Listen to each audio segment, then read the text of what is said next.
Trying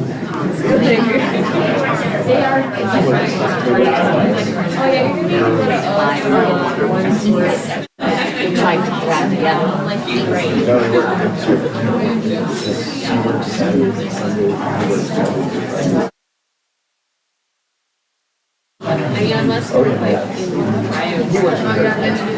Oh, yes. Okay.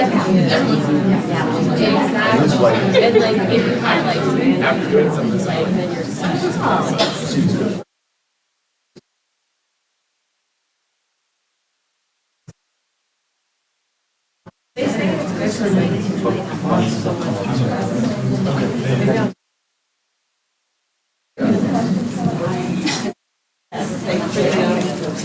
Good evening. My name is Janet Davis with the Westerville Area Chamber, and we're thrilled to have everybody here today for our Board of Education Candidate Forum. And we also welcome two of our three candidates tonight, Jen Altman and Louise Valentine. Thank you for being with us. The candidates tonight are here to talk about local business, our students, and our community. And if elected, how they will work with our students and our schools and our community. We thank members of our Business Advocacy Council that are here tonight, Brandon Lawson with Auto Insurance Agents and Laura Hartman with Status Solutions, and they're over here to my left. Thank you. We have a special thank you to Stacy Rusterholtz. Where is Stacy? In the back. She is our Communications and Community Outreach Manager, and she's done a great job putting all this together tonight. And also, the community guide or candidate guide when you came in, if you got one of those, she assembled that, and we have city council candidates in it as well as the Board of Ed candidates in it. So thank you, Stacy, for all that effort.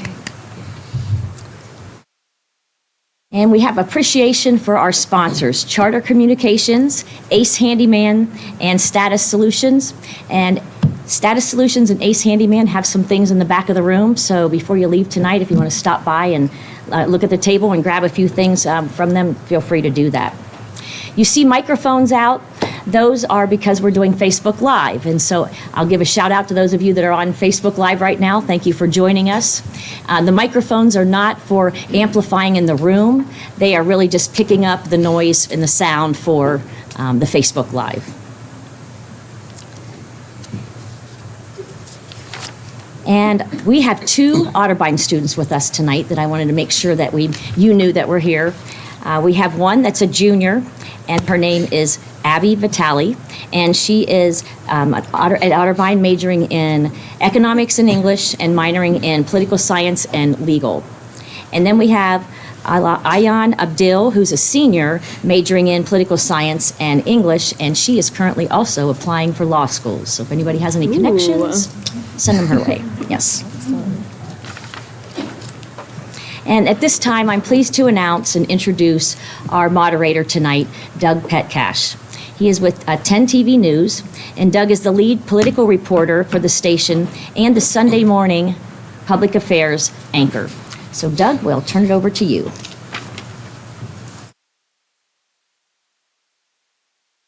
Thank you very much, Janet. Your attention, please, to the owner of a Town and Country vehicle with the license plate GXW7267. Please come to the front desk. Thank you. I'll be right back.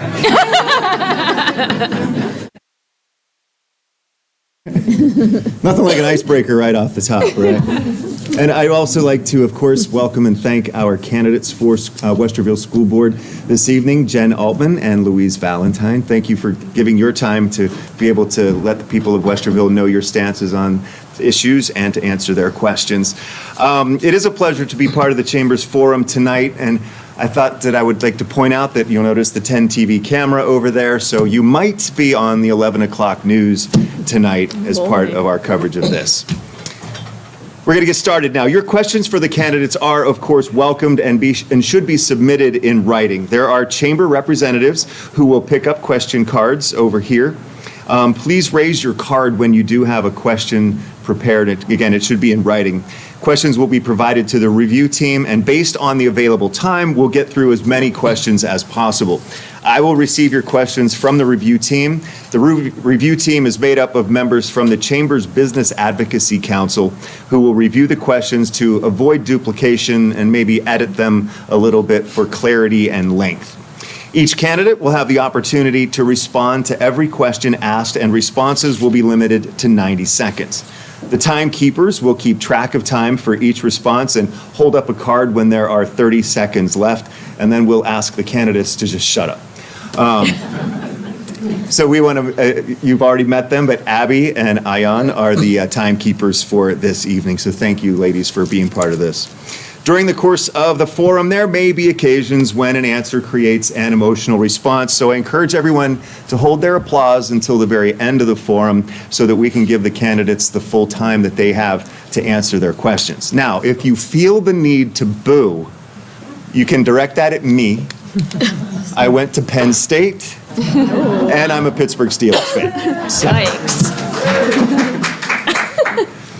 So, candidates, again, will be given 2 minutes for closing statements then at the end, but there will not be opening statements this evening. So we're going to get started right away with the first question, and we are going to begin in alphabetical order for the first candidate to respond, and then questions will proceed going back and forth from that point. So the first question is for candidate Jen Altman. I have that first question, and it is, with the changes in the Franklin County property assessment, how has that affected the need for a levy to be on the ballot in 2024? What is your analysis of the district's 5-year forecast?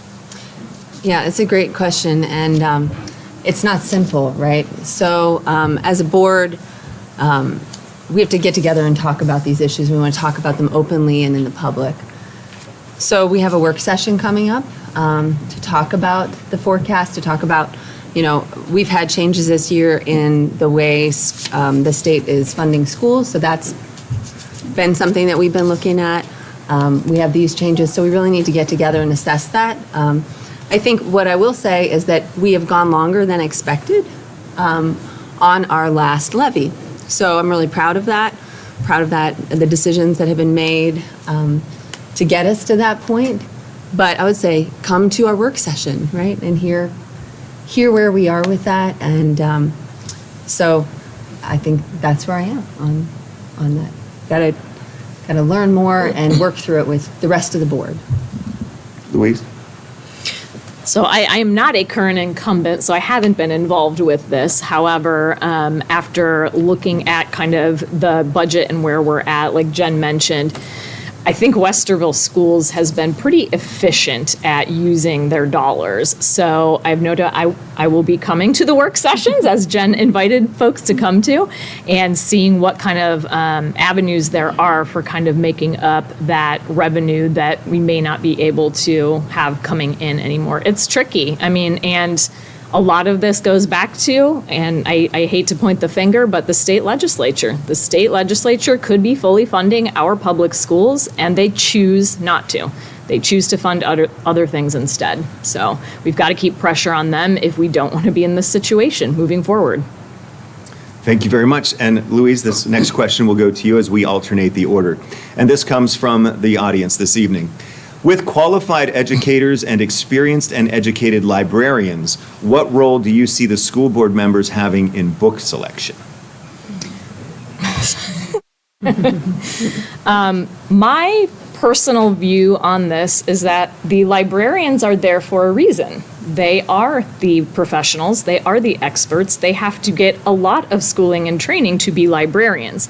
So they should predominantly have the control over what is in the school libraries. If there are books that parents have, issues with, they can definitely bring that to the board. There is a review process in place to determine if that book is not appropriate. Attention, please. Scarlett Gomworth, please come to the front desk. Scarlett Gomworth to the front desk, please. I'll be right back. So there's a process in place. If there's a book that maybe somebody feels like shouldn't be on the shelves, the process will play out, and that book will either be taken down or it will still be up. But I believe that is the librarian's job. That's what we hired them for, is to do the book selections. Thank you. Jen? Yeah. Yeah, this is, it's an interesting and I know controversial topic. I think I want to break it down into a couple of different pieces. So I would agree with Louise in terms of what's in the school libraries. I think that is something that our librarians need to have choice over. Teachers, of course, influence what's in our school media centers because things they teach often end up in the media centers. And teachers might work with the media specialist to ask us to carry certain things in the media center so that students have access to it. So that's one piece, what's in the media centers. The other piece is, what books are part of the curriculum, what are students reading in class. And so as a Board of Education, we approve curricula, right? That's part of our role, broadly speaking. So curriculum are brought to us. We go through, there's a materials adoption process. The board has ultimate decision-making on materials that are adopted. Largely, that's textbooks. We have some lists of approved books for particular courses. But I think in the end, what we need to make sure is, and this is the way our policies are set up, is that parents have an opportunity to review, any books that their students are going to read. And if a family doesn't feel like they want their student reading a certain book, they can opt out of that. And so I think that works very well. And just ask parents to be proactive about that. Teachers have a lot of students. They, do their best to get those materials in front of families, but can't individually contact every family, about what materials their student's going to encounter. So just encourage families to be proactive, reach out to the teacher, and you can see anything that they're going to be reading in class and opt out of it if you'd like to. So. Thank you. I'm being asked if you can speak up a little bit so that the folks in the back can hear tonight. Sure. Again, the microphones aren't amplifying the sound this evening. Thank you all so far for all the questions that you're submitting, and we'll get to another one from the audience, and this will also go to Jen first. I believe that our school board members should understand the daily challenges of our classroom teachers. Have you ever spent time volunteering or shadowing in any Westerville City School classrooms? Specifically, have you visited a variety of age and ability levels in different buildings or settings? Yeah, that's a great question. So I'll try to be louder, just give the sign back there if you can't hear well. So I've been in a lot of our schools where it's not surprising, where parents often spend the most time volunteering and working with students is at the elementary level. I was a regular volunteer in one of our elementary schools for a while, actually for over a year with different teachers, and have been, so I have 3 children. One has graduated from our schools and is off at college, and I have 2 others, one in high school and one at middle school. It's a little harder to spend time volunteering in a middle school or a high school class. I've presented to middle schoolers in my professional capacity. I do history work every day, so that's fun. I remember several years ago at Walnut Springs sharing information with a whole bunch of different 8th grade classes came through the media center that day. We were talking about Jamestown, so I got to share with that. But I spent time sitting with elementary students, just reading books in the hallway, like lots of parent volunteers do. Worked with kids of all different reading abilities in that space. So, and in the high school, a lot of parent volunteering and even school board engagement really is more around those special events and extracurriculars, and that's what my engagement has been. Thank you very much. And if either of you would like me to repeat the question, if you're answering second, please just ask me and I'd be happy to do that. Okay. And Louise, for you, have you volunteered or spent time in classrooms? Yeah. So being that I'm not on the board yet, I haven't been in a lot of different schools. My kids, I have twin 11-year-olds, and they are in 6th grade this year in middle school. So like Jen had mentioned, I spent a lot of time volunteering in Alcott Elementary where they went. And I think moving forward, should I be elected to the board, it's going to be very important to get into all of the different buildings, to make myself available so that teachers can, talk about what's going on in their classrooms, so that I can observe what's going on, because it's going to be really hard to implement new policies if we don't actually see what's going on and hear from those that are dealing with it day in and day out. So I want to make sure that I have a good working relationship with the teachers and the administrators in the buildings. And it's important to go into all those buildings because each building has a little bit different flavor. Every building is a little different. So I intend to do that should I be elected to the board and continue to volunteer at my kids' schools in whatever capacity I can. Thank you very much. And Louise, this next question will be for you first. The city of Westerville has a diverse population. However, the staff and administration do not reflect the student body. What plans do you have to address this issue, or what solutions do you propose to create diversity amongst the school system? Yeah, that is a great question. I think in terms of administration and staff being reflective of the diversity of the district, we really have to be very intentional about trying to hire diverse populations. And diversity is not necessarily just, your culture or the color of your skin, but diversity in abilities, diversity in, where you come from geographically. So making sure that we're looking at all of that and taking it into consideration as we are hiring. Now, a lot of times, unfortunately, I hate to pick on the white men in the room, but a lot of times it's the white men who do present themselves to run, or not run for offices, but to be considered for positions, because that's traditionally what has happened. So I think we have to kind of break that stereotype and really work at trying to recruit diverse folks. Thank you. Jen? Yeah, this is something that those of us on school board, both in Westerville and when we speak with school board colleagues around the state, really talk about a lot. It's really challenging. So in Westerville, we've got a number of efforts to increase the diversity of our teaching staff. We have wonderful teaching staff, but they're constantly people are retiring and looking at who we're bringing in. So we're working on a Grow Your Own program. Encouraging our own students to see themselves someday being in front of the classroom instead of in the seat. That's a really important, I think, one of the pieces to that is as your teaching staff make that progress and they become more diverse, then more students can see themselves in the front of the room. That's why it's so important to really push that. It's a tough rock to push uphill, but it is so important that our students can see people in the front of the room and have relationships with teachers, and they can say, oh, you know what? People like me do this in all the different kinds of diversity. So Grow Your Own programs. I know that we have worked hard to recruit students who are coming into the profession from historically black colleges and universities. So that's an important recruitment tool. And, a big part of that work is making those relationships with colleges and universities and teaching programs that also have commitments to recruiting and preparing diverse candidates, diverse teachers and other staff positions, media specialists, and so on. So we're working on that. There's a long way to go.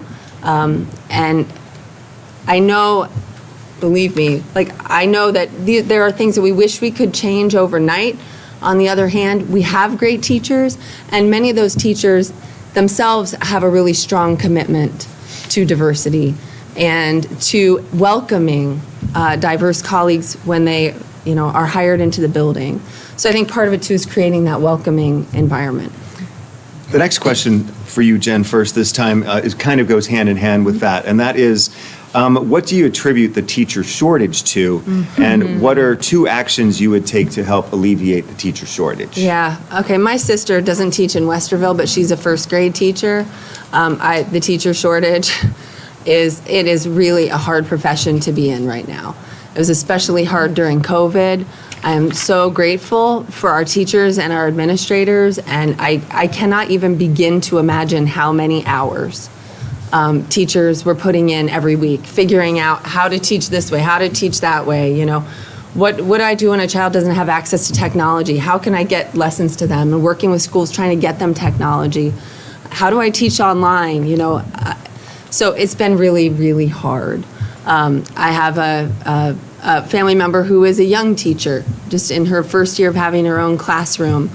And I think it is a different profession for her going in than it was for my sister when she started, right? So I think the teacher shortage, a lot of it has to do with the climate around education, and there are a lot of lightning rods. Education is a lightning rod around many cultural issues right now. So as a board member, what's really important to me is that we create that space where teachers can do their job, right? And that as a board, that we're strong and we're straightforward about what we need to be straightforward about, and we create the space for teachers to do their job. And as far as overcoming the teacher shortage, I think, we just need to help make it better. We just need to help make it better. And Louise, for you, what do you attribute the teacher shortage to, and what are 2 actions you would take to alleviate that? Yeah. So I agree with a lot of what Jen said. COVID was an unprecedented event that, led to, I think, a lot of teachers going to early retirement. A lot of teachers were so stressed out during COVID, they left the profession. There are other things that you can do that pay the same amount that aren't probably as stressful. Now that we're out of COVID, we've got children that are needing to catch up. Some of them may have new behavioral issues that they didn't have before COVID. So the classrooms are a little bit different now, and there's more challenges.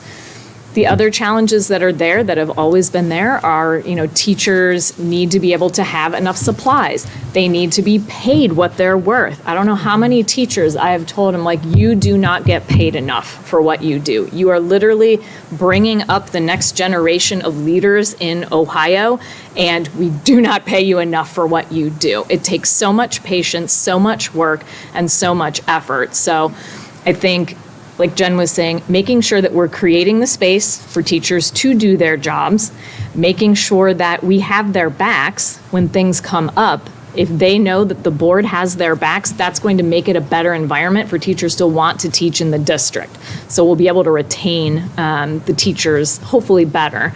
But yeah, the shortage is real. The shortage is definitely real. I don't know if I asked how many of you would want to go into a classroom and teach right now, if you'd be like, yeah, sign me up. I'm not sure that would be too many of you. So for the teachers who are here, thank you for what you are doing. Thank you for your answers on that question to both of you. And now, Louise, you're first on this one, and it's an easy one. Just kidding. Oh man, it's not like what's my favorite pizza joint. No, what's your favorite ice cream? This is a serious question, of course. Do you support Ohio legislative attempts to provide taxpayer funding to private and religious schools? And are you opposed to school choice in Ohio? Yes, I vehemently oppose sending our public tax dollars to private and charter entities. Our Constitution says that Ohio has to have one system of public education for the good of the people. It is a public service. This is not a business. Education of K through 12 should not be a business. We should not have charter schools and their operators making money. We should not be sending money to parochial schools. In my opinion, it should all be going to the public schools, because that is where we're educating the vast, vast majority of our students. So I'm opposed to it, just full stop. Jen, your stance on school choice and the Ohio legislative attempts to provide taxpayer funding to private and/or religious schools. Yeah. So let me explain something about, I think most of you probably know this, but about how public schools work, right? We have annual audits. We have mandatory forecasting and reporting. We have open meetings, the sunshine law issue. The board can't just go in a back room and decide something about how we're going to spend the taxpayers' money. We have to do that in the open. We have elected boards. If you don't like what I'm doing, you cannot elect me next time, right? So there's accountability in that way. We have levies that the public votes on. So, and there are other aspects of transparency, the education management information system. So we have all of these different ways that public school boards and public schools need to be transparent, because it's taxpayer money that we're spending.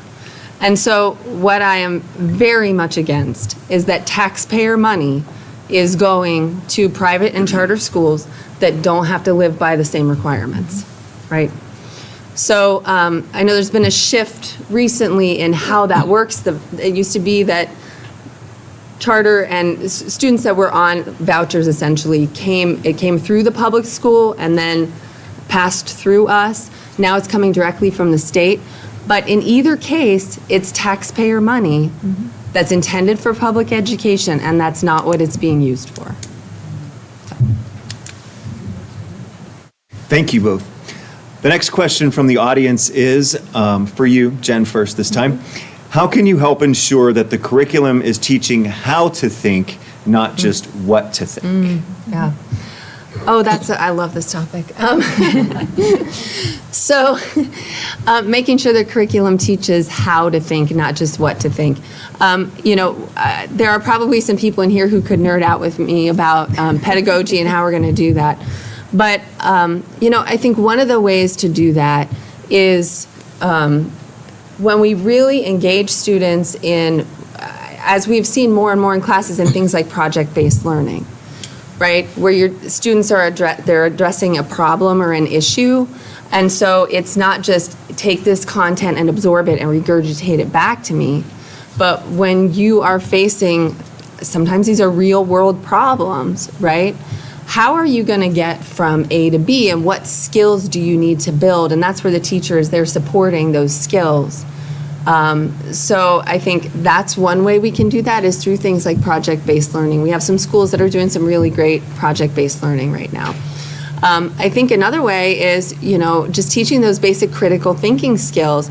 This is, I think, I'm a history person, right? So I'm just going to say this. This is a really underappreciated aspect of social studies and language arts education, is critical thinking. How do you work through complex ideas? How do you express yourself through words that are confining? How do you analyze other people's writing and ideas to understand what they're trying to say? So there are lots of ways we do that in the classroom. Those are just a couple that I'm really proud that we do really well in Westerville, and I think our teachers for that. Thank you. And Louise, how can you help ensure that the curriculum is teaching how to think, not what to think? Yeah.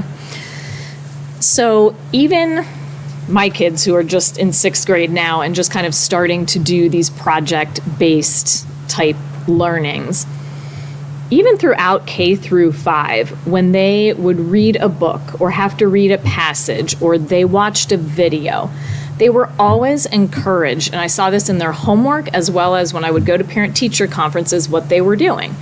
And I would see that it was about, what did you think about this? Tell me why you thought about this in this way. From what I can see, the schools are very much already teaching the critical thinking aspect. So I think we continue to make sure they're doing more of the same, because I do think that they are doing that pretty well right now. In terms of the thinking of exactly, how did you phrase it? How to think, not what to think. Right? Yes. The how to think versus what to think. I have not seen the what to think in schools. I don't see that in the schools that I've been in. Granted, I've only been in my child's schools, but I think as long as we kind of stay on the path that we are on, we're not going to get into that territory. Thank you very much. Next question will be for you first, Louise, this time. What is your stance on school resource officers, keeping in mind that data and statistics don't suggest they are beneficial and actually quite harmful? We're not going to have any easy questions tonight, are we? It is a really great question. The school resource officer question is interesting because I think school resource officers make parents feel like their kids are safe. Regardless of what the research shows, parents like to know that there's a school resource officer there just in case. What the research shows and what the person is asking in this question is that when there are school resource officers, you actually have higher number of incidences and injuries and deaths at schools. So it's not that you have school resource officer, you're automatically safer. So I think we really have to look at the data and determine, does it make sense to have them? Does it really make sense to have them, or are we just making parents feel good when really it's not going to do anybody any good in the long run? We have to be really, I think, cognizant of the safety measures that we're putting in place. School resource officers and, police often in different communities, they're not viewed as people who are there to help them. So we also have to think about how different constituencies view that as well. So I think it's about looking at the research and figuring out what is going to be the best option for safety. And for right now, we have them, and that's fine, and that's something that we can look at for future, whether or not that's something we should continue. Jen, what is your stance on school resource officers, keeping in mind that data and statistics don't suggest they are beneficial and actually can be quite harmful? It's a really interesting question because I did some digging into school resource officer issues about, it's probably a couple years ago. I was really curious. I had the same question, right? Is that program effective? And like a lot of things, it's not absolutely clear cut. So is that a correlation or a causation, right? When you have SROs in your building, is that correlative with higher levels of incidence, or is it causal? And that's where I think a lot of the data sort of breaks down, is that's a really hard question to answer. What I know is that we have students who are not comfortable with police officers of any kind in their schools, and we hear that and understand that. And we have school resource officers in our schools. We work with multiple different jurisdictions. We have a really strong relationship with those programs. And one of the benefits that I have seen, so again, I'm sifting through all this information too. One of the benefits I have seen is that the school resource officer is often a great conduit for us to build relationships with the police department more generally. So like when we need a wellness check, they go along with some of our staff if we're concerned about maybe a student who hasn't been coming to school, and we can call and have them check on that student and their family. So I like to think about it and continue to learn about the program, and I'm asking those questions about what is the data telling us, and it's really very tricky to tease out. So it's important I think right now we have the program, and it's really important for us to continue asking the questions. Thank you very much for your answers on that question. The next one from the audience is to you, Jen, first this time. How do you plan to help marginalized students? For example, transgender students or non-native English speakers? Yeah. We try to help every day. So we have a lot of programs already in the schools. We're never all the way there. It's constantly a work in progress. As student populations shift, those needs sometimes shift. So we're always looking at that. We have, of course, a lot of English language learners in our schools, and we have a strong English language department, right, for students who are doing that. I think one of the really important things I've seen, and I often say one of the, she's just a lovely person, but one of the most important people in the district is Lula, who many of you might know.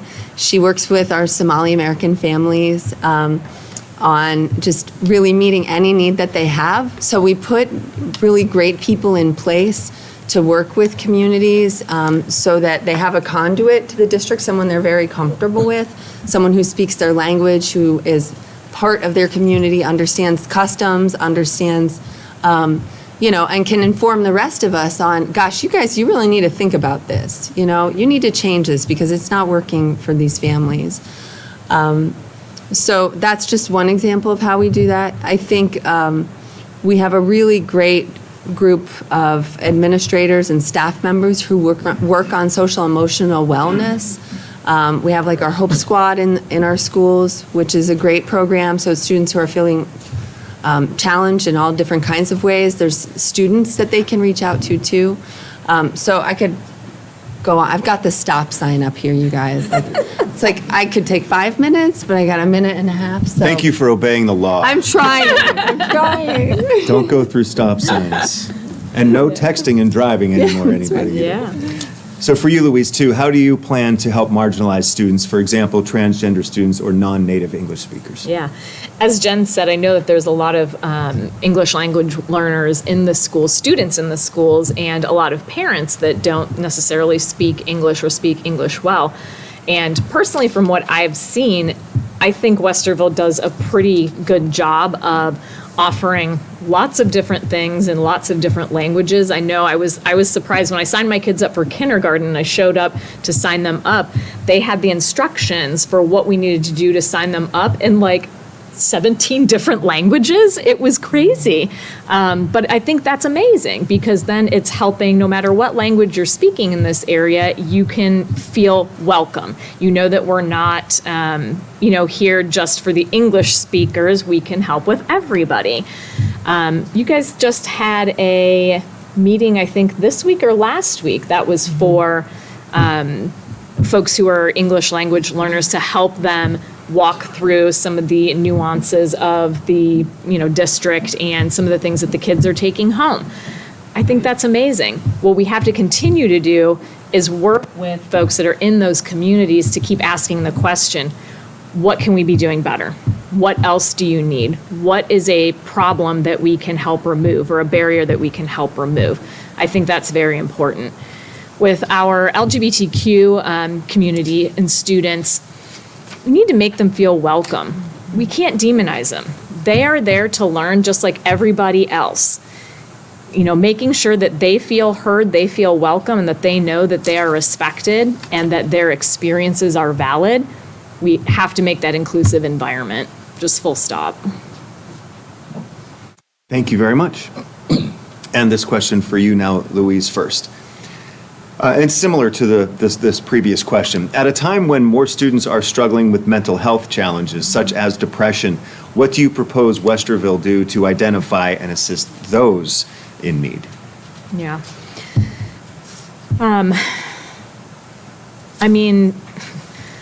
Mental health and well-being is so huge for everybody, especially for our youth. The number one cause of death for our young people is suicide, which is horrifying. So making sure that we are providing training for teachers, for staff, so that they can identify when a student might be struggling and they might need a little extra help. Making sure that we have programs in place that are available to students. And a lot of times a student is not going to raise their hand and say, I'm depressed, I need help. They might need somebody to help show them the way.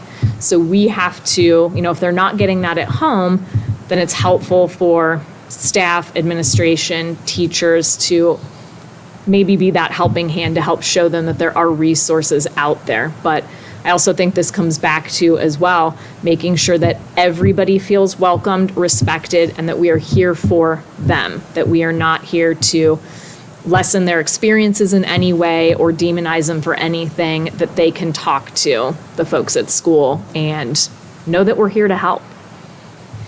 And Jen, at a time when more students are struggling with mental health challenges such as depression, what do you propose Westerville do to identify and assist those in need? Yeah. One thing is we never, I don't think we can have enough social workers and counselors in our schools.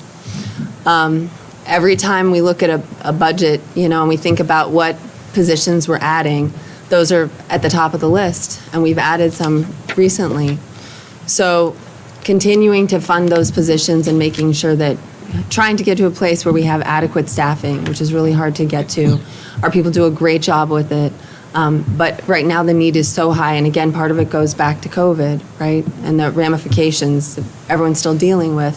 As I mentioned before, we have the Hope Squad in our high schools. There's an effort we want to get that into middle and elementary schools. What does it look like to train students to help students, right? The listen, persuade, and refer. Like, how can we give everyone the skills when they know that somebody is struggling? Because I guarantee that my kids in school know that their friends are struggling before the adults in their lives know it. So it's really taking a whole community approach to that work. And I think that's, if I could, well, I'll just say, we lost a young family member several years ago, a nephew of ours, to suicide. He was 15. So it's really important to me that the whole community is trained to look out for young people because they often don't know themselves that something is really wrong, right? They just know they don't feel great, and they need other people to help them understand what's happening and to get them help, so. Thank you for sharing. The next question to you, Jen, first, is transportation can be a barrier to participating in extracurricular activities. Yes. How might this be addressed? Yeah. So transportation is a barrier to participate in extracurricular activities in a couple of different ways. I think the most obvious way is, we have students who live far from, I'm going to say their high schools in particular, right? That's when you get a lot of students wanting to do after-school activities. And transportation is tough. And I will be the first one to say, I don't think we have fully cracked that nut. I don't. I think that is something that we continue to work on. I know that we have, a lot of kids who, a lot of kids drive by high school, and trying to buddy them up. But I think we can continue to look at that. One of the ways with our middle schools that things have gotten a little bit better, because it's also a barrier for middle schoolers, is that with the opening of the Minerva Park Middle School and our redistricting of middle schools, we have more kids who are going to school nearer to home. So with the addition of that middle school in the southern part of the district, kids don't need to get quite as far for those extracurriculars. So I know the board, I won't take credit for being on the board when the decision was made to build that middle school, but I'm really proud of the decisions we made along the way about the school and the redistricting. And so that's just one way, but I think we need to keep working on it at high school. And Louise, again, transportation can be a barrier to participating in extracurricular activities. How would you address this? Well, I'll just say transportation is an issue, I think, all the way around. There's been quite a few times the past couple of weeks where, the kids have had early release because there's simply not enough bus drivers. You have a few that are sick, and it's a challenge. And again, this is a job where it's like, if I asked how many of you would say, I want to be a school bus driver tomorrow, probably not a ton of you. It's a really tough job, and it's hard to, recruit and retain folks to stay in those positions. So I think working on that is kind of, I think, step one. And then with the extracurriculars, I do know that some of the middle school activities, they're having them directly after school. So you don't have to go home and come back, and then your parent leaves and has to come back and get you. It's just your parent comes once to come and pick you up after you've done the after-school activity directly after the school day ends. So I do think that that is very helpful in parents only having to pick them up that one time. It's a tough question. Looking at other districts, seeing if other districts have unique ideas, hearing from the community. We are open to suggestions, I'm sure, so. Thank you very much. The next question from the audience is for you, Louise, first this time. Do you support the educational objectives of the organization Moms for Liberty? No.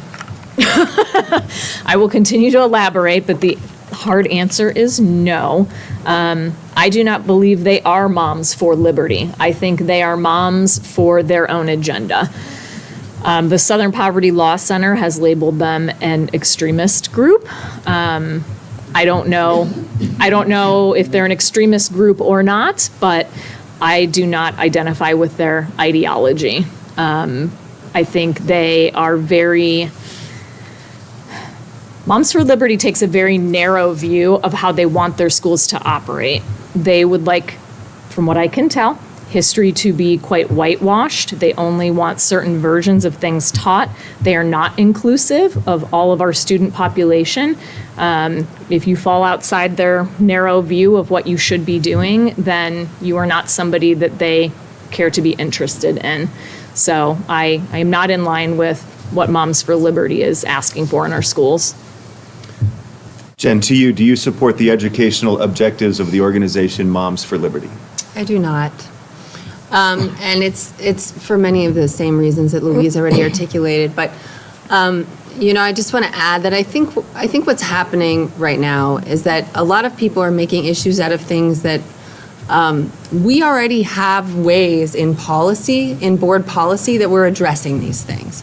So for example, when we talked about books, right? If a parent doesn't want their child to read a book that's on the list for a course, then they can opt out of that book. That's very different from saying no child in the school should read that book, right? I am not okay with saying no child in the school should read that book.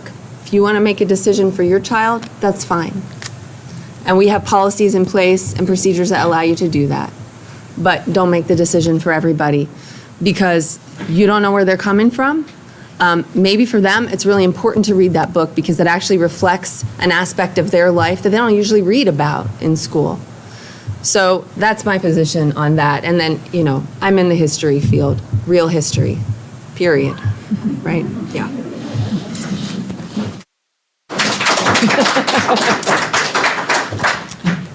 Let's see. Jen, first on this one too. With a new superintendent, there is a great opportunity for change. What changes do you foresee need to be made, and how do you plan to work with district leadership to enact those changes? Yeah, that's an exciting question to answer.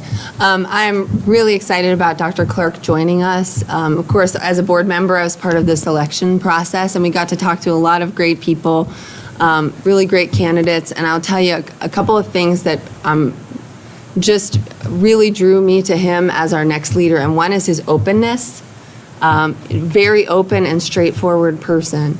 So I think one of the things that we'll see developing in our district is a lot more dialogue, more open conversation. As a board member, I'm not on board leadership this year, I was last year, but I hope that you'll see us do more work sessions, right? That we'll have more open dialogue just in front of the community. So that's one thing that as a board member, I really hope you'll see. I think generally speaking for the district overall, you're going to see your new superintendent all over the place. He is really engaged. I know he's already been out in the community. He's got a list of 100, it's I think a little over 100 organizations and groups in the community he's identified that he wants to spend time with. He just wants to meet people in the community and hear from you. So then what that means is that gets reflected back. Take that opportunity when you have it. I think he actually had to go to Westerville Central for an event. He was here a few minutes ago. But when you have the opportunity with Dr. Clark, share with him your thoughts because that's going to get reflected in a new strategic plan for the district. So. Thank you. Louise. It is very exciting having a new superintendent. You know, I liked the old superintendent, Dr. Kellogg. He was great. I think it's nice to have change, and I think we'll be able to, it's almost like not starting from scratch, but you're starting from a different perspective. Fresh eyes, fresh perspective will help to bring about hopefully some changes that maybe we hadn't cracked before because it is fresh perspective. And I actually just met him today.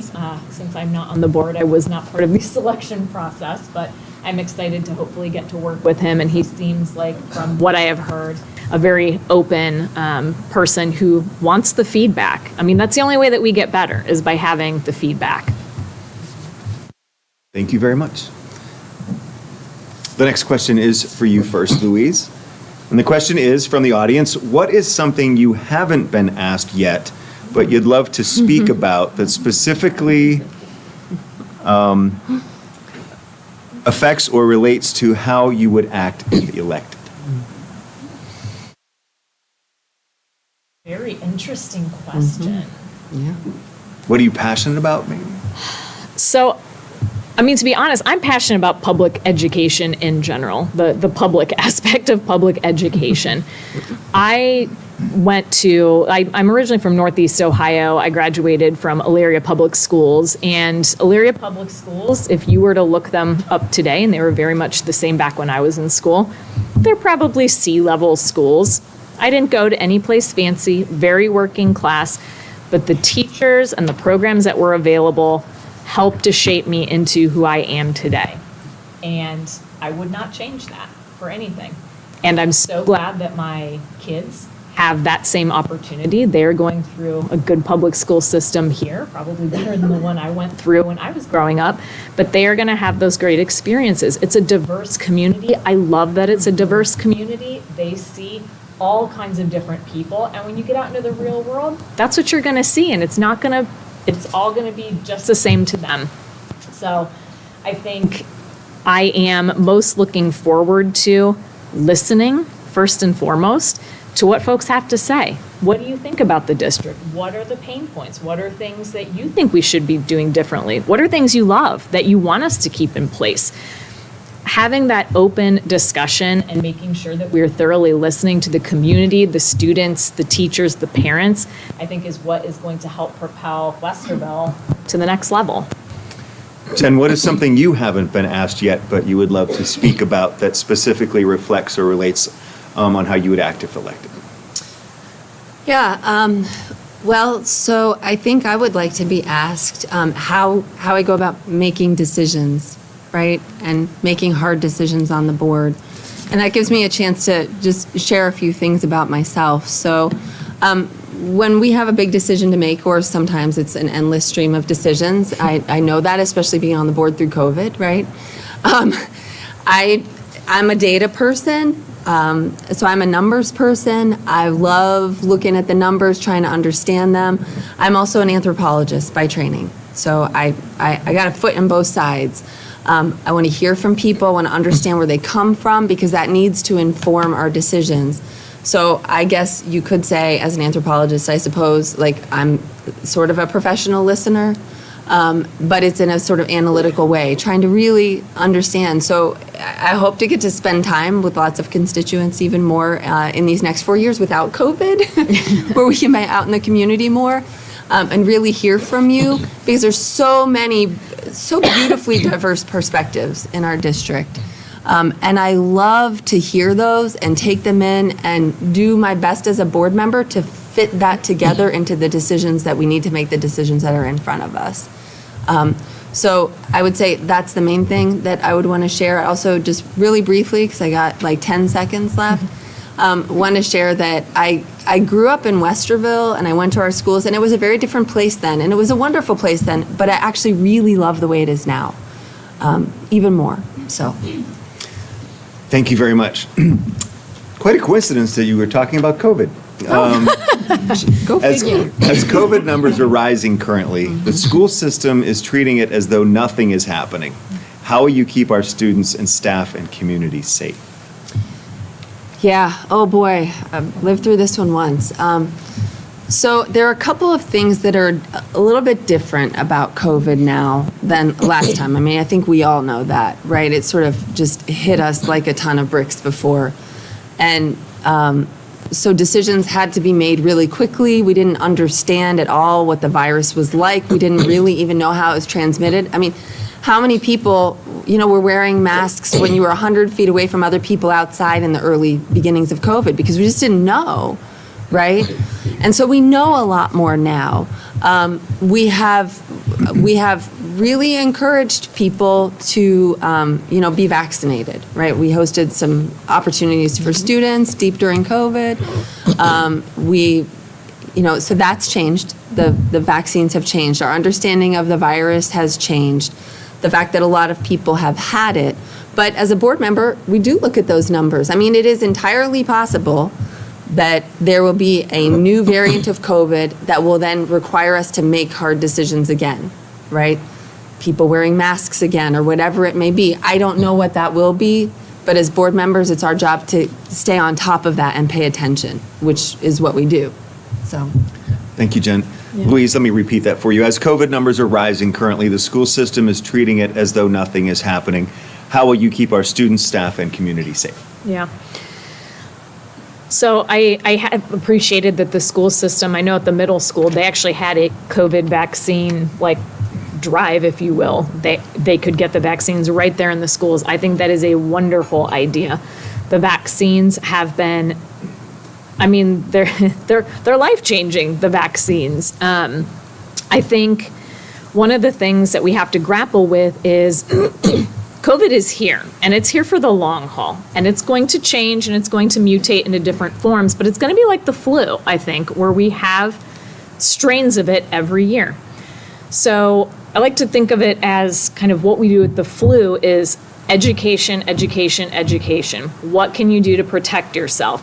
What to do if you suspect that you have COVID or you suspect that you have the flu? Making sure that folks understand what the symptoms are.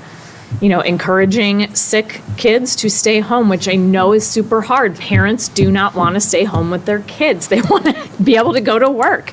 But helping folks understand, I think, the preventative measures and giving them easy opportunities to take advantage of those, I think will be very helpful. And it's not that, you know, we're ignoring it. It's that we have to deal with it. We have to, you know, figure out what are the best solutions and kind of move forward. Thank you very much. And I believe we've gotten through all of the audience questions or variations of them. I hope you feel like you've had your questions answered today. I'd like to close with this one, and I guess it's about kind of how you would like to be judged on the job. So the question is, finally, for you first, Louise, today. What metric would you want used to measure your performance during your 4-year term? Oh my gosh. Excuse me. I mean, I think there's a handful of different things that you can measure board performance based on. I think one of them is transparency. Is your board being transparent with you about decisions that are being made? Is the board offering enough opportunity for constituents, students, parents to have, to offer up comments, thoughts, questions? So are they listening? Are they available? Another one is showing up. I mean, honestly, there are school boards where your school board members don't show up. They're elected and they're simply not there. So making sure that you're showing up, that you have ample opportunities for folks to connect with you, to talk about their thoughts about what's going on in the school district, to offer suggestions, to hear from you, the school board member. I think those are all ways that we can kind of judge the board members. I mean, there are always going to be things that are out of our control. There are always going to be decisions that happen that half the people are going to hate and half the people are going to love. So it's hard, I think, to judge just based on, well, they implemented this one thing that I don't like. I think looking at it holistically and seeing, are they in it for the right reasons? Are they trying their best? Are they showing up and are they listening? I would hope that that's what I would be judged on. Thank you very much. And for you now, what metric would you want used to measure your performance during your 4-year term, Jen? So I'm going to pick more than one. I'm sorry if that. So a couple of things, and some of them are metrics we have, and one is a dream metric that doesn't exist exactly yet. So I think our graduation rate is just an important metric overall for the district, right? How many kids are graduating so that they can move on to that next phase of their lives successfully with the high school diploma in hand. That's just really important, because if they leave our schools without it, it's harder, right? So the graduation rate is really important one. I am going to look at how many people vote for me in this election. I've been on the board for 4 years, right? So I get to see, this is sort of like, tell me how you think I've been doing. So I hope you think I'm doing well. And want to give me another 4.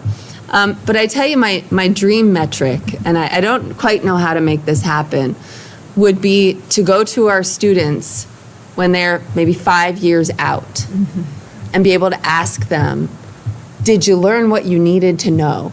You know, or 10 years out. Maybe we should do this at reunions. Oh, wouldn't that be fun? Did you learn what you needed to know? And if not, what did you need to know that you didn't learn, right? So that's some data I wish that we could have that I think would really help us. And maybe someday we'll find a way to get there. Thank you very much. My question is, would people at high school reunions be in the right state of mind? I mean, that's right. I have to ask you Actually, they early might in the be evening. really They might be honest. really They definitely would be. Okay, we will now begin with the 2-minute closing statements for each candidate, including why voters should vote for you. And the first candidate for closing statements will be Louise Valentine. Oh, okay. So I am, like I mentioned, I'm very passionate about public education. I have a vested interest in the success of this district. I've got 2 boys in the schools, so obviously, as a parent, I'm very invested in the district. But it's about more than just my kids. It's about all of the kids in this district, making sure that they have the tools, the skills, the resources that they need to be successful, not just at getting a job after they graduate or getting into college after they graduate, but making sure that they are set up for success as citizens in our society, making sure that they are ready to be functioning, wonderful little adults in society, and that they can leave school knowing that I'm prepared. I am prepared, and my experience was very good in the school district. I am not going anywhere. I like to tell people I'm going to die in the house that I live in. I hate moving. I love this area. So my kids are here. I am here. We are here for the long haul. We are invested in the success here. I want to make sure that I am available. I think folks hopefully will vote for me because they know where I stand on issues. They know that I'm showing up, that I will talk to anyone, anytime, and listen and take notes and make sure that I'm trying to make the best decisions for the students. Ultimately, everything comes down to making the best decisions for our students and setting them up for success. And that should be what drives this, and that is what drives me. Thank you very much. Jen Altman, your closing statement. Yeah, thank you. I'm going to start where Louise ended, which is with students, right? That's where it starts and stops. And so then it's about the staff that support those students, that teach those students, that help those students become the people that they're going to become, and about the families and having a good relationship with families. So some of the reasons that I joined the board 4 years ago, and I hope that the community will support me to do that again, are that I think about how all those pieces fit together and really care that they fit together well, and that our students become successful people. I mean, everybody wants a first grader to be able to follow their dreams someday. And those dreams won't be the same in 12th grade as they were in first grade, but whatever they are at that point when they walk out our door, we get one of the greatest honors as a board member is to shake the hands of graduates, right? It's their last thing they do before they're alumni of this district, and you shake their hand and you think about where they're going. And when we do all the graduations in one day, it's like 1,000 hands, right? And it's 1,000 different paths that those students are going to take. And so that's what I think about every day, and that's what guides the decisions that we make on the board. And so that's it. And, I have family members in our schools. I think one thing that I want people to know about me is that, as I said, I'm from here, but I actually have family members all across the age range who live in our district and are taxpayers. So my own parents live here. My in-laws live here. They're all retired. They don't have a bunch of money necessarily coming in the door, right? So thinking about the range of our citizens and how we all support the schools and do that differently, all the way down to, I got little tiny cousins who aren't even in school. I got a little one who isn't even in school yet, right? And my own children too. But beyond that, I really think of every kid. Every one of those kids that's going to walk across that stage someday is our kids. And I also especially think about the ones who don't walk across the stage, and I want them to get to where they can. Well, I want to take a moment just to thank each of the candidates for participating tonight and really for stepping up to serve the community as well, and being willing to take on a very important role in the community. And I want to thank all of you for showing up today. Another packed house, just like it was last night for the city council forum, I understand. And thank you also for asking very incisive questions. You made my job very easy, and you made their jobs very difficult, I think. But thank you again, all, for being here tonight. And I guess I don't really need to remind you to vote on November 7th, or tomorrow, because early voting starts tomorrow, right? Because you're already taking part. So thank you, and it's been a real honor to be able to be here tonight to serve as your moderator. So thank you. And at this time, I'd like to turn the podium back over to Janet to close out the program. Thank you, Doug. And we have some Cheryl's cookies for you that are back at my seat, but I didn't want to interrupt the group again, but I'll get those for you. But we do appreciate you. And I would say if I'd known about a month ago that Jen had that idea of measuring one of your goals, I won't tell you how long ago, but my class reunion from Westerville South, I could have asked. We had 80 people here, and they could have answered them. They were in good condition to do that. Yes, they were in good state of mind. Yes, I didn't stay till the very end, but they were at the end. So we want to say hats off to Edge Technology in the back. Phil Neusdorfer is the president of that company, and he has sat here for 2 nights doing Facebook Live for us, just volunteering his time. So thank you very much. I'd like to have a round of applause for Phil. Really appreciate it. Thank you. And be sure to stop by the sponsors table in the back before you leave. And we thank Status Solutions, Ace Handyman, and Charter Spectrum and Charter Communications for their sponsorship tonight. And as Doug said, exercise your right to vote. So you start tomorrow or for sure on November 7th. And drive safely, and I hope to see you soon. Thank you. Thank you.